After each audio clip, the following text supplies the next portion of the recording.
Welcome to Wentworth River Lots. This is the west branch of the Wallace River. We have two 15-acre riverfront lots. Each lot has 367 feet of frontage. Water's quite low right now.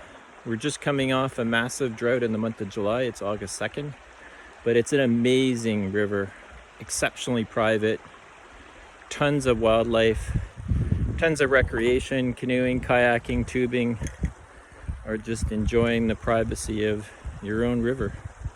West branch of the Wallace River.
So this is the lot survey for the two Wentworth Valley river lots.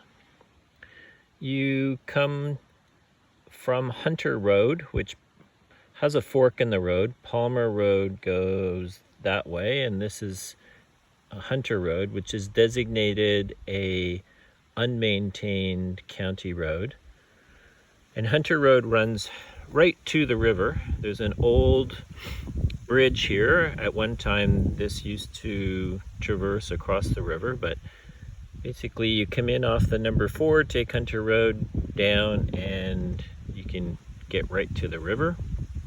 So the two river lots are both 15 acres, lot 1 and lot 2, and both have 367 feet frontage on the river. Super private. There is a 1-acre cabin here and a 5.4-acre cabin here, and then my cabin is further downriver, and that's about it. Very, very private. This is the west branch of the Wallace River. Great for canoeing, kayaking, tubing, great trout fishing. Also, it is a salmon river as well. The two access points, so there is a common lot line, and we'll see a little bit later on, but there is quite a ridge along the river. But the nice thing is both of these lots have a landing area or a plateau area, which give lots of different options in terms of what to build. The zoning is agriculture, which means you can build two premises, two buildings on per lot.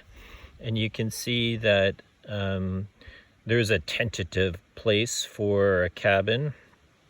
Obviously you can build wherever you want, closer to the road, closer to the river. But these locations, which are in the circle, are tentative cabin locations perched super high on the ridge with an incredible view, and then designation for septic area in front of the cabin.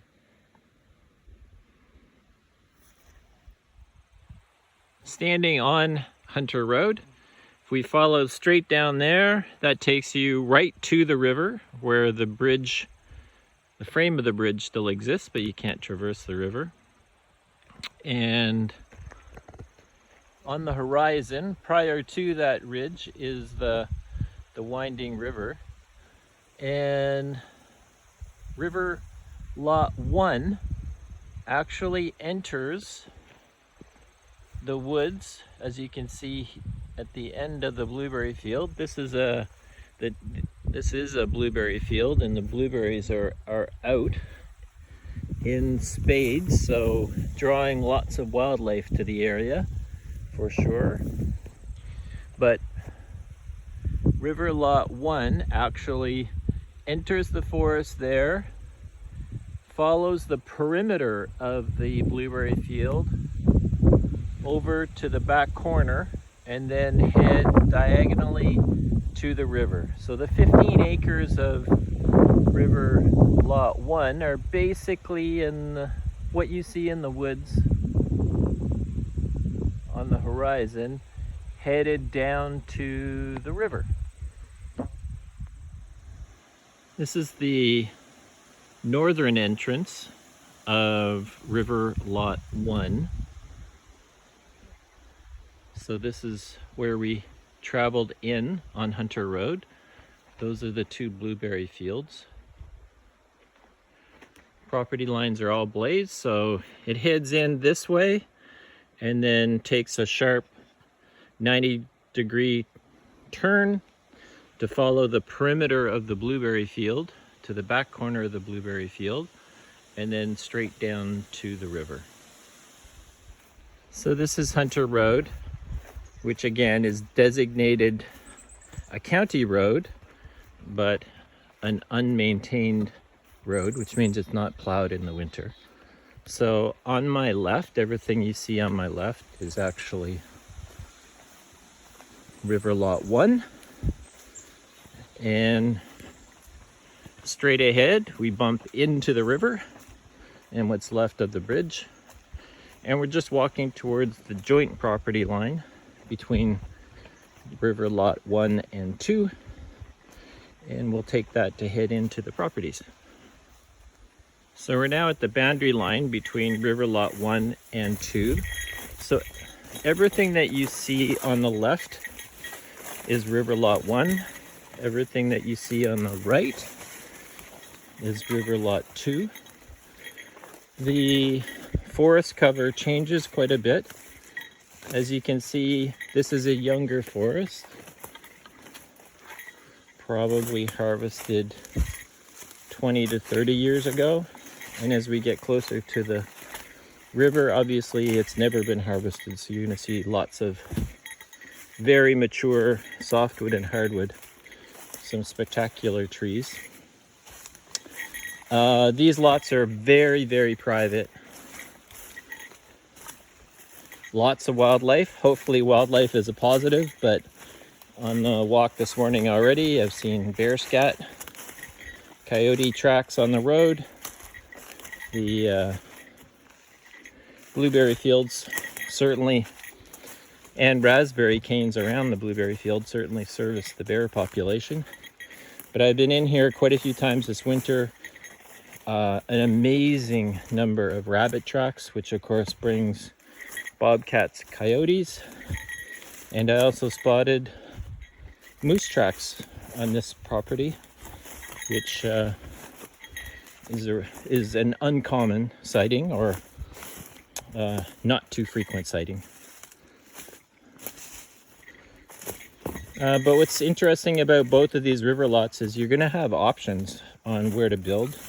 Either out in this area, close to the road, convenient to the road, then perhaps sitting area, camping area, bonfire area, closer to the river, or of course, just build the road in and have a beautiful cabin overlooking the river.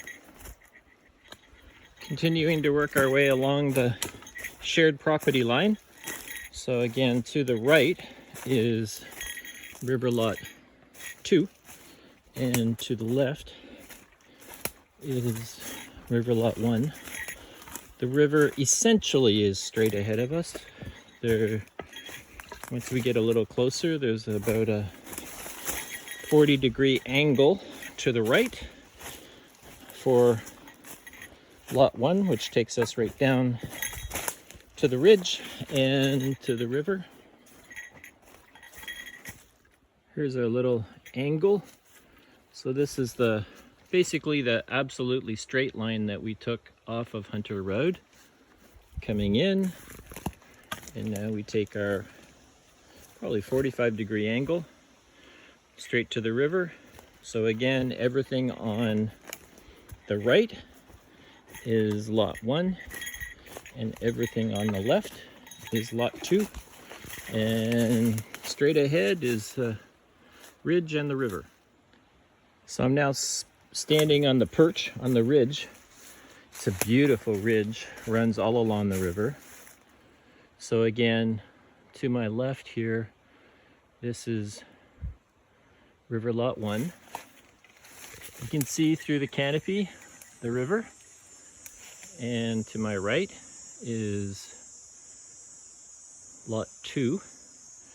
Again, both 15 acres, both about 370 feet of river frontage, and you'll get a closer look as I head down the hill.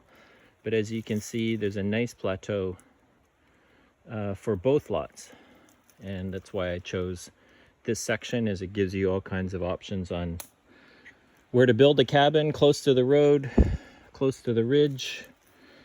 And importantly, you couldn't build down by the river because of spring flooding, but in terms of a little sitting area, place to launch your canoes and kayaks and store them, awesome swimming pools, many different options.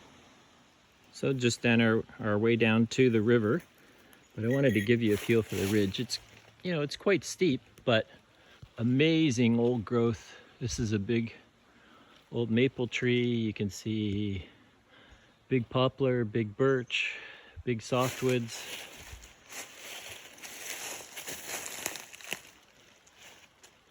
River straight ahead. Just to put into perspective the size of the old growth trees all along the crest and along the river, because they've never ever been harvested. So this is a big old maple, few trunks, and right beside us we've got some birch, and that's an elm ahead. Golden birch, where we came from. Incredible.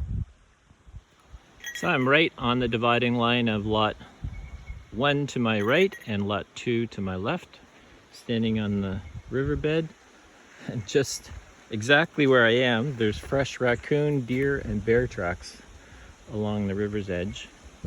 So this is August the 3rd. We are just coming off a massive drought, basically no rain in all of the month of July. So the river is incredibly low. At springtime, the water would be up to the base of those larger trees, covering this landing area. And I'll go up and down the river's edge to give you a feel, but as you can see, the ridge is relatively steep. But down here, at this point, there is a nice landing area for both lots. Or I call it a landing area, call it a plateau. But in season, there's a nice, really nice area to sit and enjoy right on the edge of the river or in the river, right on a corner. And this is a nice holding pool. You can see over here, beautiful holding pool for fish, but also a great swimming hole. Again, we're very, very low on water. So canoeing and kayaking in the month of kind of mid-July and forward until we get into fall rains would be difficult. Well, couldn't do it, but certainly a beautiful river to enjoy. So this is A little further downriver, so at that corner would be where the property line comes out, just beyond that big hardwood cluster. That was the pool. You can see there's more shaded pools down here, and then traveling downriver to a big curve. Very peaceful, not a bad place to sit a lawn chair right in the middle of the river for the afternoon. So I'm standing on the lot line. So this would be the boundary line of River Lot 1. So it's just to the left of this big amazing clump of maple. Looking back upriver. So again, the other lot line would be around that corner, or just past that big clump of maple there, and you can see there are definitely multiple plateaus, sitting areas for a lot 1. Again, more pools. What's interesting about lot 1 is there's a giant ravine, and straight in from this property line, basically follows the property line, and I'm sure there's no water flowing today, but in the spring it's a full-blown legitimate waterfall.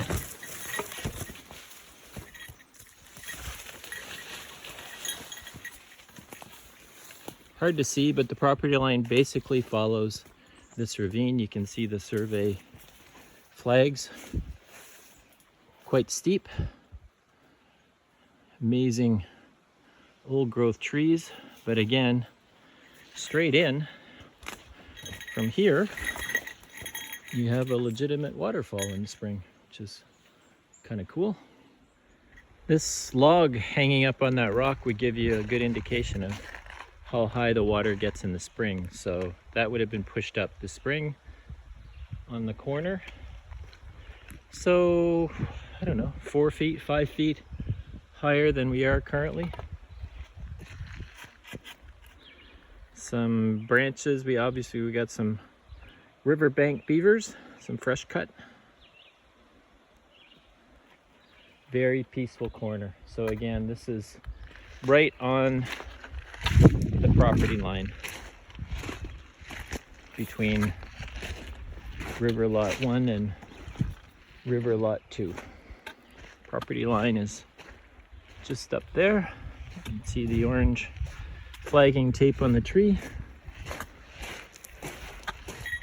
Gorgeous area to hang out. Heading in off Hunter Road into the northern property line, or first property line of River Lot 1. You'll see on the map that Lot 1 has some designated, I did a wetlands study. You'll see on the map for Lot 1, there are some designated wetlands. This is one of them.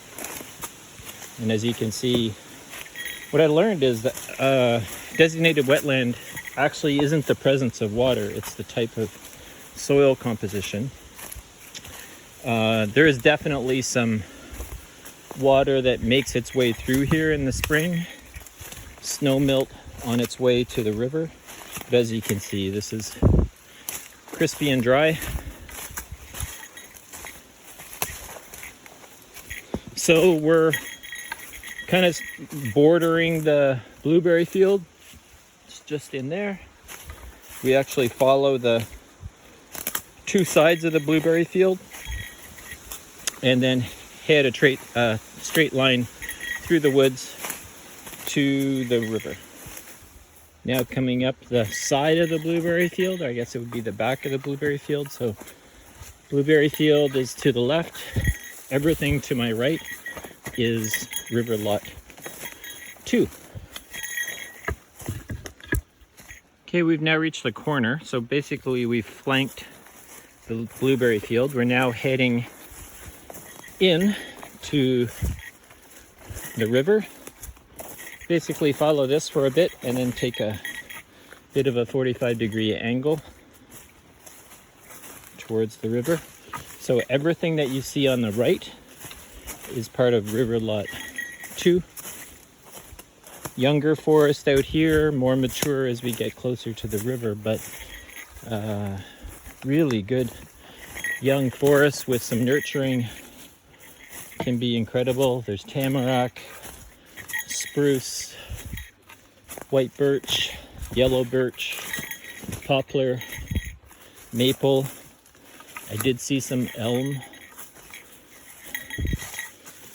You can see that the property to the left was harvested quite aggressively, and you can see clumps of maple regrowth. So, and here's some young maple here. So this would be an awesome young forest wanting some care and attention with lots of upside in the future. So here's our corner. Take the corner and head straight to the river. And what we'll see about this lot is once we get closer to the river, the property line actually follows that big ravine that I showed from the river view. And there won't be water running this time of the year, but in the spring there's a beautiful waterfall that runs through there. You can see much more maple in this section of the lot 2. So everything to the right is river lot. Sorry, I said 2. River lot 1 is to the right. So we're at the top of the ravine on river lot 1. And again, dry as can be this time of year, but in the spring there's going to be water coming through here. And that's why that other area is designated a wetland. Spring runoff. And this is this gorgeous little ravine that runs right to the river. And this is basically the property line. And then as you get to the river's edge, there is a nice drop and a nice waterfall. I don't have a video of it, but I have some stills that I'll try to insert. So I'm up on the ridge of River Lot 1. That's the ravine down there. You can just see a couple survey markers down there, but basically the lot line follows the ravine. You can see the pitch of the edge of the ridge here. Hopefully you can see the river straight through there. But again, this farther lot line is a little difficult to navigate your way down to the river, and that's why I set up the joint property line where I did. So it'd be the lot line between 1 and 2. Much smoother slope down to the river, and then lots of plateaus to access at the river. But in terms of a view, this is pretty spectacular, pretty peaceful. Nice breeze coming through on a very hot August 2nd day. Hope you enjoyed the tour of River Lot 1.